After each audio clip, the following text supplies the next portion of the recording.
Beautiful people, welcome to True Life Stories TV from Season in Family Entertainment TV. How are you all doing? Hope you are doing great. As for me and my daughter, we are doing super great by His grace. Amen. And we wish the same to everyone that wish me and daughter good and your kids. So beautiful. Welcome to another True Life Stories, realities of life, facts of life, lessons of life, true life stories. So I just did a video talking about some mom like me, women, ladies out there who were in marriage before but they got divorced. Some are still in marriage, and why some are like the one that got divorced and the one that's still in marriage, they are regretting why they got married, and why they are still in the marriage, they are still regretting. So they're advising we moms, single moms like me, mom out there, ladies out there, women out there, that we shouldn't get married. So try click to the first video we did before this, because we played a video, a clip from the voices of these women advising we moms, lady,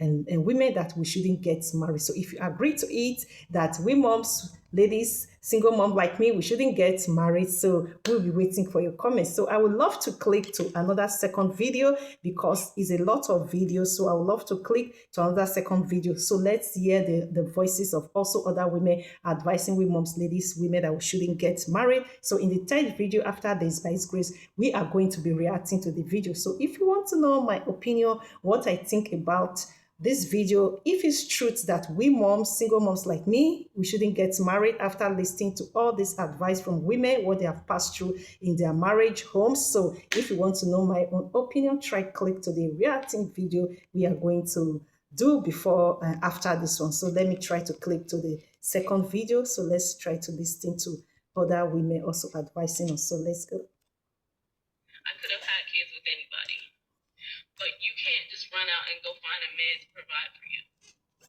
any day of the week. Was the things that he said in a way that made me feel that's the reason why I'm not with him today. And one of those things that he said to me was when we were already splitting up and I was moving out, and I was telling him like, hey, you know, we don't need to do a nasty divorce, but like you do need to like give me some money to go on about my way, because I've been a stay-at-home mom for the past year and a half, and I don't have anything to show for that year where I could have been earning money. I was at home taking care of us. Like, you got to work because of my sacrifice, so I deserve something. And like nothing unreasonable, but just something so that I can breathe, so that I'm not like paycheck to paycheck, literally. And he told me, he said, and I also said that, yeah, I didn't work, but like I provided value because I gave birth to two children and I raised them. And I helped with family life. And his answer was, what you did, that's not how value works. What you did it have any value? Because there was a lot of women who wanted to give me kids. I could have had kids with anybody. But you can't just run out and go find a man to provide for you any day of the week. So me providing for you was more valuable than you giving me two children. And like, I just really want to spare like any young woman what you go through to bring these children to this planet is not worth what they're telling you is going to be your reward. I had to sit there and hear him say that to my face. When they say marriage is a humiliation ritual, this is what they mean. I've forgotten more shit that he said like that to. So you want to know the real reason this why second I walked away woman from my marriage? also advising women, ladies, women shouldn't get married. It wasn't just one thing. It was the build-up, the constant cheating, the continuous emotional cheating from him, immaturity. A grown man who wanted all the benefits of a wife, but none of the responsibilities of a husband. I was doing it all. I was working. I was holding down the house, and I was showing up for everybody. Meanwhile, he was out here acting like a single man, emotionally unavailable, no support, no growth, just chaos and video games. Marriage just ain't love. It's just effort. playing video It's game husband. And I woke up one day and I said, een compositie met Belgische hop en gerst. Dat is de kunst. Kristal. I want to invest 500 euros per month. What are my options? If you live Sometimes in I Europe don't and like want to to start remove the investing, you've adverts. probably heard the advice. Just buy ETFs. That's all you need from zero to financial. Okay. It just ain't love, it's effort, it's accountability. And I woke up one day and I said, I can't keep pouring into somebody who don't even have the decency to care if I was okay. I left because I got tired of being everything to somebody who couldn't even be something to me. Baby, that ain't marriage. That's a trap. I had to stop normalizing struggle love. And once I woke up, I peeled out and I never looked back. Why are so many Very women nice. choosing to walk away from marriages they once prayed for? I would love to be. So beautiful. You just hear now from another. Let's try to watch. Okay, let's try At the to age of click 54 and other 2 women. divorces later, let me give you the marriage advice I wish that I had listened to. Love is not This enough. is from all Marry for divorced character, women. not just chemistry. You're not just marrying them, you're marrying their habits, their debt, and their family drama. Marriage will never fix loneliness. The wrong person will make it worse. You can't marry potential. You're not a life coach. You're a spouse. Being alone is way better than wishing you were. Oh my The God. right person It's will even make you better feel for safe. us to be The single wrong mom one than getting will married. make you feel small. Jehovah. We'll figure it out is not a financial plan. Some people don't want love. They want control. Learn the difference. You should be excited to marry them, not just relieved that they finally committed. Be prepared to marry the whole family. Period. Hope that helps.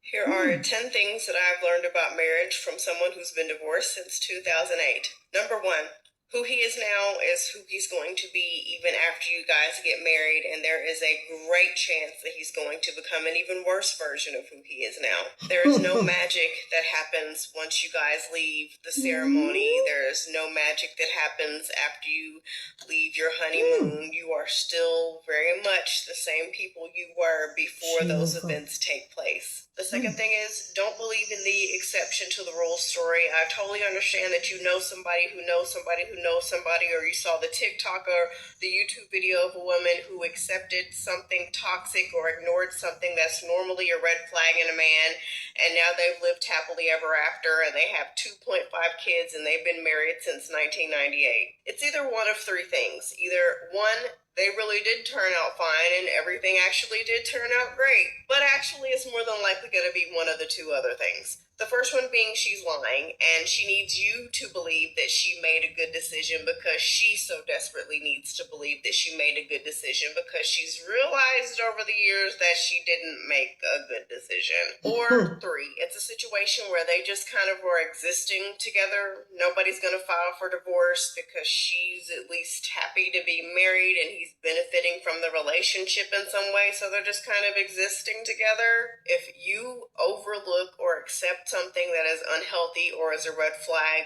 there is a very high chance that it will not turn out well for you. If you are blessed with a red flag being handed to you on a silver platter, acknowledge it and run in the other direction. Third thing is, the worst financial decision that a woman can make is to be financially dependent on a man. I get it. There's nothing wrong with being a stay-at-home mom. Some of you might have to be because of this crazy economy that we live in. But what I need you to do is, before you get married, get paperwork, get a prenup in place that if the crap hits the fan and things don't work out, he will have to continue to pay the bills for you for X amount of time so that you are not out on the street or scrambling before you go on maternity leave or become a stay-at-home mom. I need you to have money saved up. I also need you to be honest with yourself and know when it is time for you to go back to work. I don't want you scrambling and selling weight loss shakes because you guys have to figure out a way to make ends meet. In a perfect world, we could all stay home with our babies. I feel like it's important to have that bonding time with your child in their formative years, but unfortunately, we don't live in a perfect world. And when the bills start piling up, Your loving, supporting husband who wanted you to be a stay-at-home wife might not be so nice after a while. Sometimes a little bit of power goes to people's heads, and he might start acting differently towards you because he feels like since he makes the money, he controls the money. You got to think about what happens if he becomes laid off or something financially catastrophic happens. Let me shake you up a little bit. We do not live in a Disney movie, okay, guys? This is the real world. I need you to put yourself and your children in a situation to where no matter what happens, you are going to be okay. If you don't care about yourself, fine.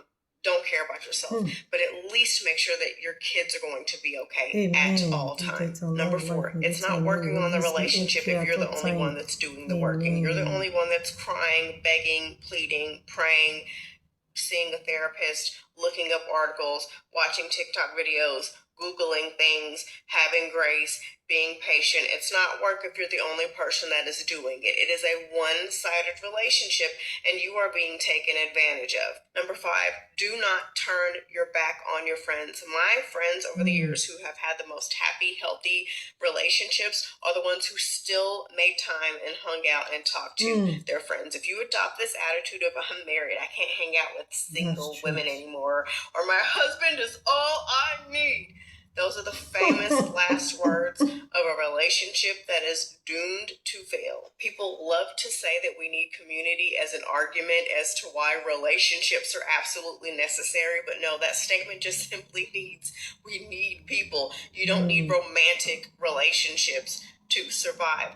If you and your husband fall apart, you will need your girls to come and lift you up and support you. There might just be times when you need to bitch and complain about something that might not be that serious, and you need your girls there to talk to, things that they would only be able to relate to. If all you got is your man, what happens if he decides to walk away? What happens if that relationship doesn't work out? What happens if something, God forbid, happens to him? Then what? Number 6, keep taking care of yourself. The number 1 thing that I hear from women when they email me at the end of their relationship is, I cannot believe I let myself go. I can't believe I stopped taking care of my skin. I can't believe I stopped taking care of my hair. I can't believe I gave up on myself, because we think that once we get a man, that's pretty much it. I've accomplished the goal. If you're only taking care of yourself to get a man, you're taking care of yourself for the wrong reasons, honey. Take care of yourself for you.